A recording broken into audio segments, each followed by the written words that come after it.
Coming up, I'm going to be showing you how to make this delicious Jumanji inspired pound cake. If you like my videos, please let me know by giving me a big thumbs up, commenting below, and of course hit that subscribe button and keep watching to find out how I made this delicious recipe.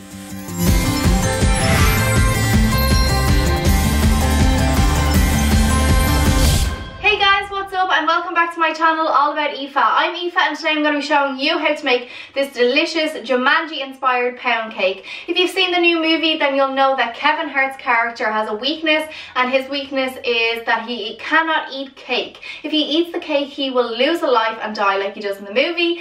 Jack Black's character gives him the cake because he says it's bread, but really it's cake, and he loses a life. So I wanted to make something that was reminiscent of what's in the movie, and of course we know that Jumanji is full of surprises. There's always things popping up here, there and everywhere, and I wanted to make a cake that was reminiscent of that as well. So when you cut into the cake, a little J will be revealed on the inside, just like the Jumanji logo. It's a chocolate cake on the inside, a vanilla pound cake on the outside, and it's super delicious and easy to make. So let's get started on this fun recipe.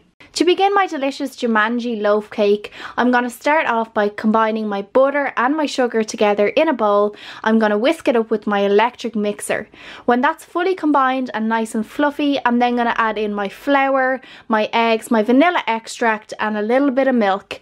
I'll leave all the ingredients in the description below, so don't worry if you miss anything.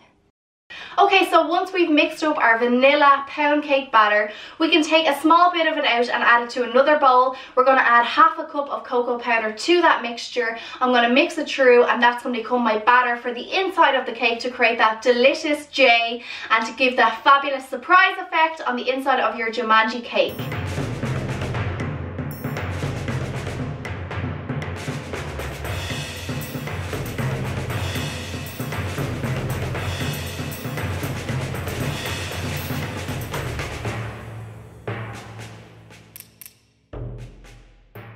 I'm just going to pop that on a sheet tray into the oven at 180 degrees for about 20 minutes. You'll know the cake is done when you insert a skewer and it comes out nice and clean. So let's get started on that.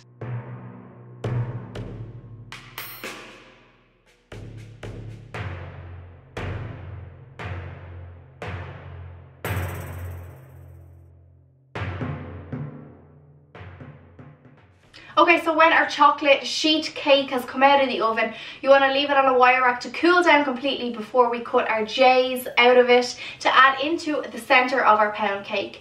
So leave it on a wire rack to cool, and then when it's cool we'll come back. I'm going to create a stencil out of just some parchment paper. You can print the J off the computer if you like, and then I'm just going to cut around it until I have enough J's to fill the inside of my pound cake tin.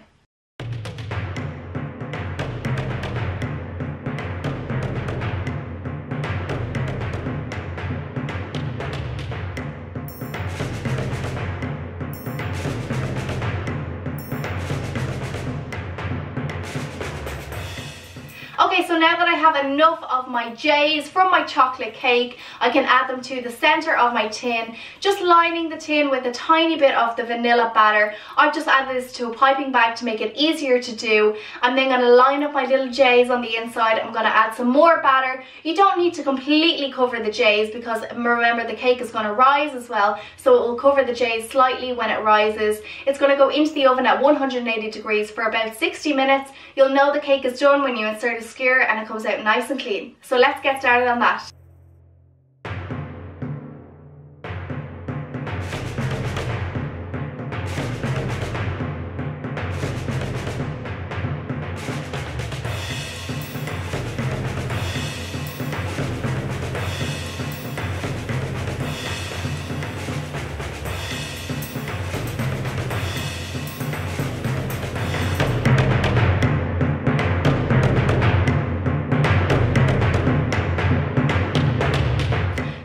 Guys, that's my Jumanji pound cake finished. How easy was that? It's such a simple, effective way of making something unique and doing something different with a simple cake recipe. I hope you guys have enjoyed watching this tutorial today. If you have, please let me know. Give me a big thumbs up, comment below, and of course subscribe to All About Aoife if you haven't already. And I'll see you again real soon, guys. Bye bye.